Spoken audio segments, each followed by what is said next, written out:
Ndabaramukije mwese. Muri video y'uno munsi tuza kuvuga ku mugabo yabaye igitangaza n'umugisha ku banyafrika. Yahinduye igihugu ciwe agikura mu bukene n'agasuzuguro carimwo, akigira igihugu giteye imbere gitunze ku buryo na petrole yagugwa amafaranga make cyane. Kwiga kuva mu wa mbere gushika muri kaminuza kwari ku buntu, kwivuza kwari ku buntu.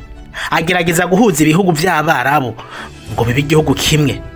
Agerageza kunga ibihugu vya Afrika ngo bigire ubumwe bwa nyabwo, atari ubutubona no munsi buvugwa mu nyandiko gusa.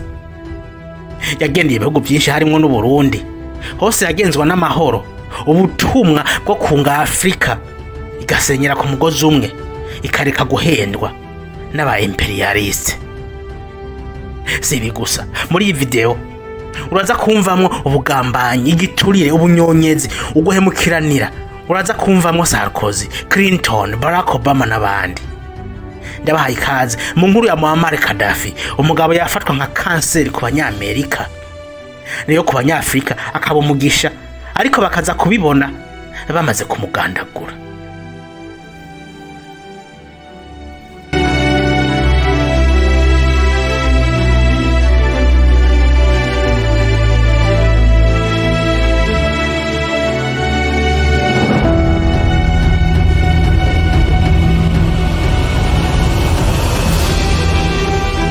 Uru rugendo turutangurire mu mwaka w'igihumbi kimwe n'amajana 951 ukwezi kwa 12 itariki 24.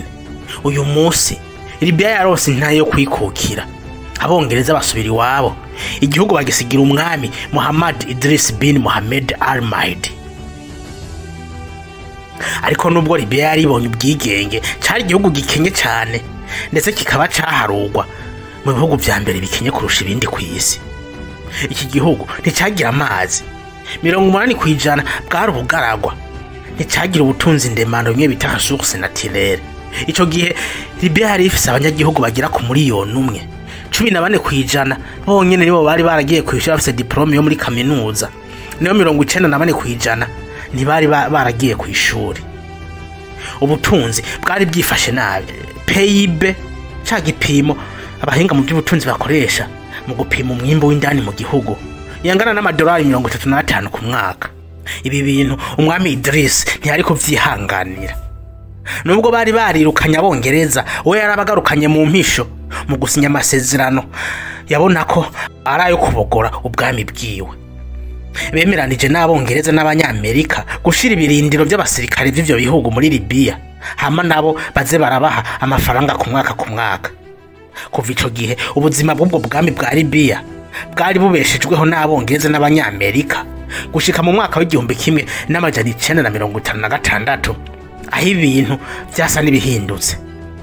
Ico gihe havumbuwe ibirombwe vya petrole ahantu henshi mu gihugu ca Libya, batangira gucukura, igihugu gitangira kuzonzoboka. Libya yabaye nshasha. Ni mwiyo Libya nshasha nyene haje umugabo mushasha, Muammar Gaddafi. Libya nshasha byasigura ko n'ubwami bwa Idris bushigwa ku iherezo, akaza bishasha. Muammar Gaddafi yari umu ofisiye mu gisirikare cy'igihugu, yari umujene mwiza, akerebutse kandi aciye ubwenge. Niwe yasenye ubutegetsi bw'ubu bwami bwa Idris, azana Libya nshasha. Ariko imbere yuko atembagaza ubutegetsi, dusubira inyuma gato turaba impamvu yabikoze. Muammar Mohammed Abu Minyar Gaddafi yavutse itariki 7 ukwezi kwa 6 igihumbi kimwe n'amajana 942 mu misozi yahanamiye igisagara ca Sirte, aha ni hafi y'ibahari Mediterane.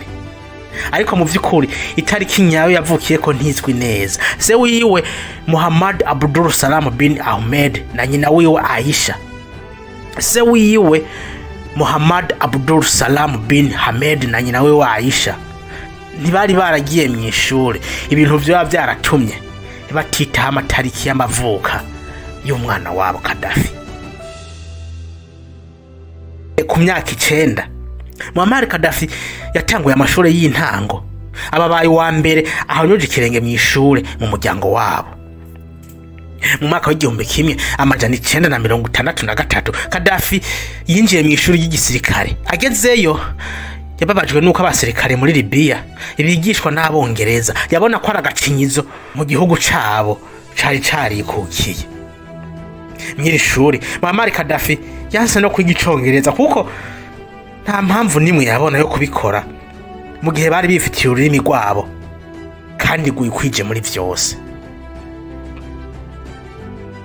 Uyu mugabo yari yaranyuzwe n'ivyumviro by'ubwigenge byo kwikukira mu buzima bwose bw'igihugu vya Perezida Gamal Abdel Nasser Hussein muri Egypt. Muammar Gaddafi yashize mu bikorwa doctrine yiwe n'ivyumviro by'uwo mugabo yabona bitabereye ko abongereza bagumana ububasha mu gihugu cabo, acagumura n'abandi basirikare baca bashinga umuhari Mouvement des Officiers Libres, umuhari w'abasirikare bigenga. Ico gihe ibihugu vyinshi vy'Abarabu vyari mu nzira yo kwigenga muri vyose, haba mu by'ubutunzi, mu gisirikare no mu idini. Ibihugu nka Egypt, Syria, Iraq vyari bihagaze neza mu gutegura inzira y'urugendo rubashikana ku bihugu vyigenga muri vyose. Kuri Gaddafi ibi vyo kwigenga vyonyene ntivyari bihagije, yipfuza guhuza ibi bihugu vyose vy'Abarabu bikaba igihugu kimwe, igihugu kizoba igihangange mu vy'ubutunzi, igisirikare, idini, umuco. Muri make yashaka kubaka igihugu c'igihangange isi yose izotinya. Intambara y'imisi 6, Guerre de Six Jours, eri intambara yahuje igihugu ca Israel n'ibihugu vy'Abarabu, Egypt, Syria, Iraq, Liban na Jordan. Iyi ntambara yatanguye itariki 6 ukwezi kwa 4 1967. Umwami Idris yase gutanga umusada ku ngabo z'ibihugu vy'Abarabu, ahubwo yifashiriza abanyamerika gukoresha igihugu ca Libya mu gutera ibibombe muri ibihugu vy'Abarabu vyagwana na Israel. Mu misi 6 gusa igisirikare cy'igihugu ca Israel gifatanije n'abanyamerika cari gihejeje gutsinda ibi bihugu byose vyiteranije. Muri Libya abantu benshi bari bababaye ku mwanzuro Idris yafashe wo kudafasha no kugambanira Abarabu bene wabo. Hatanguye kuvugwa ibihuha byo gusenyura ubutegetsi bwiwe. Kuri Gaddafi iyi yari opportunity. Umwami Idris ategerezwa kuva ku butegetsi. Niko kanya, nico gihe mwijoro rya mbere ukwezi kw'icenda 1969 Gaddafi yegeranije abasore biwe bo muri wa muhari twavuga kare Mouvement des Officiers Libres. Ntivyabagoye na gato, aba office 12 batembagaje ubutegetsi mu masaha 2 yonyene, bari baragije igikorwa atani isasu rivuze. Ikintu ca mbere Muammar Gaddafi yakoze akiba umukuru w'igihugu, yugaye ibirindiro vy'ingabo z'abongereza n'abanyamerika zari mico gihugu, arabirukana batahi wabo. Yategetse amabanki y'abanyamahanga akorera mico gihugu kuzinga utwabo mu maguru masha bakaza gukorera iwabo. Yatanguye gushira mu ngiro umugambi indoto ziwe yari afise zo kunga ibihugu vy'Abarabu bigacika igihugu kimwe. Yatanguje ibiganiro muri Libya, Syria, Iraq, hari nakagerageza kubumvisha ko bategerezwa kuba igihugu kimwe, igihugu kitagendera ku vyiyumviro vya communiste canke abakapitaliste. Yashaka kubaka republika y'ibihugu vy'Abarabu ishimikiye ku vyiyumviro vya gisocialiste. Yashize imbere icivugo kirimo inkingi 3: nationalisme, socialisme n'idini rya Islam.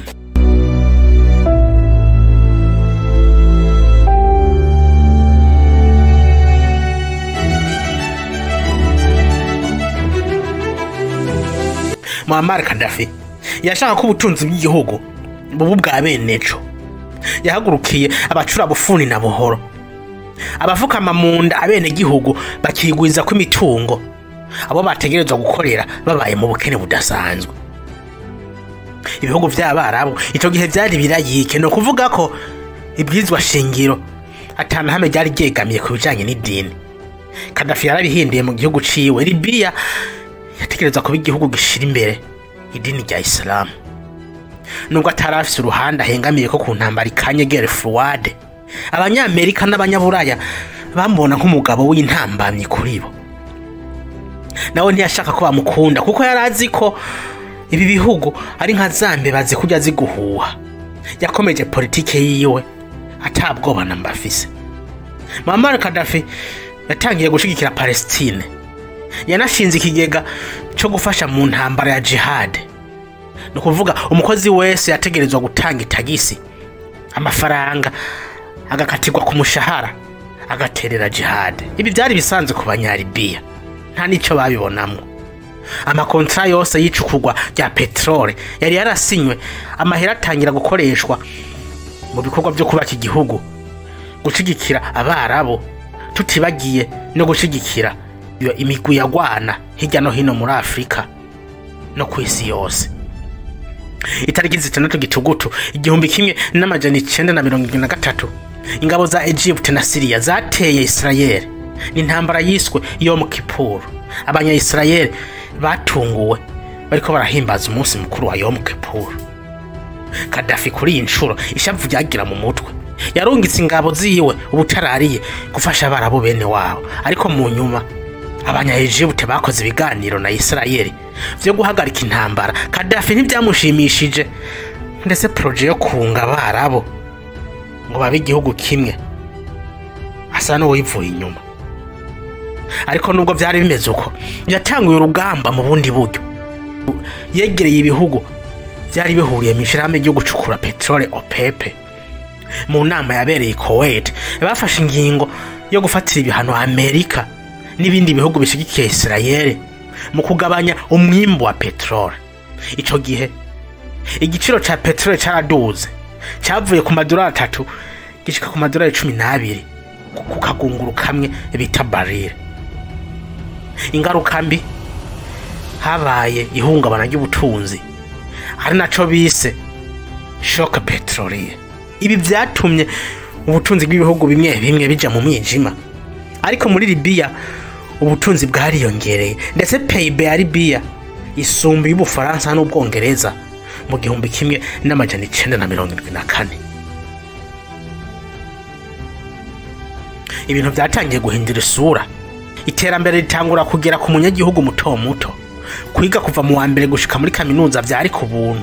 Kwivuza uko nyene bari amafaranga ubusa. Ibyo kurya byaragwijwe ku buryo abanyalibiya basigara babiterana.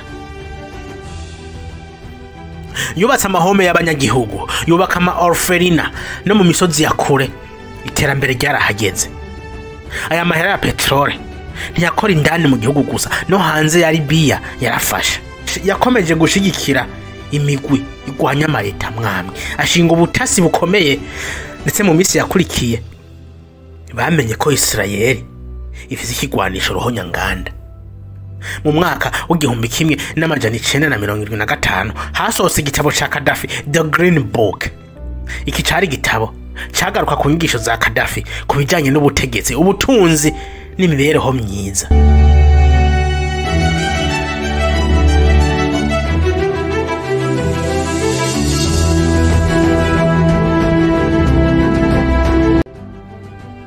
Ubutunzi bwa Libya bwakomeje kwiyongera ku buryo 1980 PIB ya Libya yasumbiye Amerika. Byari bitangaje cyane. Ico gihe muri Libya Gaddafi yari nk'umwami, yambara ama uniforme ya gisirikare atandukanye, ari kuri taye. Yarafise bamucungera bitariza amazone. Aba bari abakobwa b'amasugi bari bararahiriye kwihebera umutekano wa Gaddafi. Mu gihe yabafashe urugendo, Gaddafi ntiyigera arara muri hotel. Yagenda yitwariye ihema ariko ntiyari ihema isanzwe. Ntiyatobogwa n'isasu, kandi yariremye cyane ku buryo bw'uko yuzura indege ariyo yonyene. Muammar Gaddafi yakomeje politike yo guteza imbere igihugu ciwe, adevelopa ama projet yo gupompa amazi mu ntumbero yo kuvomera imirima mu bugaragwa. Ubutegetsi bwa Ronald Reagan bwari buhangayikishijwe n'uyu mugabo.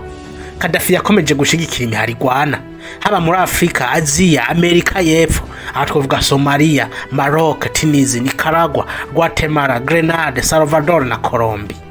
Muri make Gaddafi yari yahindutse elemagena ku bihugu by'uburengero, cyane cyane Amerika. Mu mwaka w'1981 abanyamerika bararengewe. Umunyamabanga wa leta Alexander kubwiwe Gaddafi yari kanseri yateye isi yose, itegerezwa kwitabwaho. Ronald Reagan na CIA yiwe batangiye kwiga amayeri yo kwica Gaddafi. CIA na Reagan ntaco batakoze, bashigikira imihari myinshi y'abaroberi mu kuyiha ibyo bakeneye byose ngo bakunde bivugane Gaddafi, ariko ibi byose ntibyashobotse.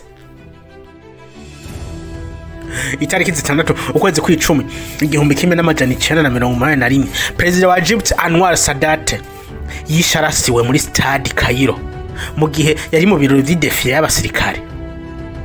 Ibi byose vyagirijwe Gaddafi ko ari we yoba yashize mu ngiro uyu mugambo ugayitse. Itariki 8 z'ukwezi kwa gatanu 1984, Reagan vyaranse ko yihangana aca mu basirikare ba Libya kugira bivugane Gaddafi. Iyo kudeta yari yateguwe na Washington yaburijwemwo n'ingabo zicungera umukuru w'igihugu wa Libya. Abagera ku 200 bose barapfunzwe, amajana 2 baricwa, 8 nabo baranyongwa ku mugaragaro. Itariki 13 z'ukwezi k'umunani 1984 habaye traité d'Uja, aya n'amasezerano y'ubufatanye y'igihugu ca Maroc catwagwa n'umwami Hassan na Libya ya Gaddafi. Yarasinywe ndetse yemezwa biciye mu matora muri Maroc yabaye ku itariki 31 z'uko kwezi nyene, no muri Libya vyagenze uko nyene. Amerika yarababaye kuko Maroc barabagenze, Libya nayo ikaba umwasi nimero ya mbere. Kuri bo ibi ntibishoboka. Umwami Hassan bamwokeje igitutu, baramutera ubwoba kugira ave muri iyo coalition, ariko umwami Hassan yabaye umwami nyene aguma ku ijambo giwe. Yaravuze ati, Amerika mwebwe murazi neza ico mushaka kuri Maroc. Maroc yabahaye ubutaka, ibaho mucisha ibikoresho vyanyu, vyaba ivy'intambara, vyaba ivy'ibicuruzwa, ibaha ikibanza c'imyimenyerezo ku ngabo zanyu. Muri make Maroc nta na kimwe yabimye, ariko ndababaze, Maroc mwe mwayihaye iki? Nta na kimwe. Ahari abakuriye inkoni ku gishitsi ati, nimutureke twiyunge nabo dushaka, kuko nta na kimwe migize muduha. Mu minsi yakurikiye, igitero c'ubwiyahuzi cabaye mu gisagara ca Berlin, ahantu hakunda guteramira abasirikare b'abanyamerika. CIA mu matohoza yakoze ntiyamenye neza uwakoze iki gitero, ariko kuri Reagan amatohoza ntiyarakenewe. Uwabikoze turamuzi, nta wundi ni Muammar Gaddafi. Mu kiganiro yahaye abamenyesha makuru, Perezida Reagan yagize ati, Gaddafi ni imbwa isara, icari gitegekanijwe birumvikana ko ari ukwica iyo mbwa isara. Perezida Reagan nta patience yari agifise mu gihe Gaddafi agihema. Ku itariki 15 ndamukiza 1986, iba hari Mediterane yari yuzuye amato n'indege mu kirere, byose byerekeza Tripoli guhagarika yambwa isara. Iyo operation bayise El Dorado Canyon. Uko vyari vyateguwe, bategerezwa kugaruka bishe Muammar Gaddafi, nta kosa na rimwe byategerezwa kubamwo. Ibitero bimaze kuba, Perezida Reagan yagiye kuri televiziyo ashikiriza ijambo abanyamerika n'isi yose. Mu masaha ya saa moya z'umugoroba, ingabo za leta z'ubumwe za Amerika zigwanira mu kirere no mu mazi zateye ibisasu byinshi kuri quartier general ya Muammar Gaddafi. Zasambuye kandi birindiro by'abateroriste bakorana na Muammar Gaddafi. Muri ibi bitero, Gaddafi ntacu yabaye, ariko umwana wiwe w'imyaka 4 yarakomeretse bikomeye. Agakobwa kiwe nako kari kamaze umwaka n'igice karahasiga ubuzima. Amerika ntiyageze guco yarigamije. Ibihugu byateye ivyatsi umwanzuro wa Reagan wo kwivugana Gaddafi. Muri Libya naho hari ubwoba. Gaddafi yari mu gahinda ko kubona ibihugu yafashije by'Abarabu bidafise ishaka na rito ryo kumutabara mu gihe yatewe. Byaramubabaje, atangira kubona ko ari wenyene. Mu gice cya kabiri cy'iyi video tuzobandanya turaba ko Gaddafi yakomeje politike yiwe nuko yakomeje kubana n'abakeba biwe bamurondera bukware. Nkuko mubizi, yahavuye yicwa. Muri ubu bugambanyi muzumvamwo OTAN, muzumvamwo n'ubugambanyi bwa Nicolas Sarkozy, eka muzumvamwo umurage Gaddafi yasigiye abanyalibiya n'ibindi utaruzi. ico bigusaba gusa no gufyonda hari subscribe ni mutarabikora. Ntiwibagire gufyonda hari j'aime unasanga izi video abagenzi n'inshuti zawe. Tuzosubira tubonane mu yindi video. Bye.